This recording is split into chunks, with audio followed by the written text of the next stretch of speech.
Redzi, tur tālāk no tā 300 metru plakāta karājās tāds aplītis. Jā, baltais, jā. Jā. Šeit man iedod tā korekcija kaita zilais. Ar zilojāšā, jā.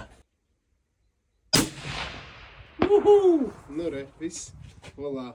Brīnišķīgi. Tik vienkārši, tu biji pats šokā, kas notika. Nu, ņem, tur nekā mazāk nav ko trāpīt. Viņš šeit vēlreiz iet netic. Bet jāliek teikt, kā centrā tur? Redzi, tur, kur tas kvadrātiņš ir, jā? Tāds uzspiežot nārām, tad tāds zeltains kvadrātiņš rādās. Ir zilais kvadrātiņš. Ir? Jā, nu re, tad pēc zilā kvadrātiņš. Jo viņš no sākuma tieslēdz, viņš skanēšanas režīmā, un tad tu viņu apstādini. Jo tu visu laiku tā kā skanē, un tu saproti, kur tas, teiksim, jā? Un uzspied vēlreiz, un tad viņš nolasa rādījumu.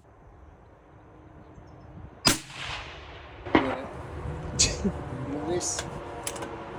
Tagad buki vairs 300 metru tuvāk nenāks, nesanāk. Nē, kamēr pielīdīšu. Tagad Edgars nožēlo, kad draugu pielauza par šitādu aparātu, ne? Es domāju, ka tā par bukiem.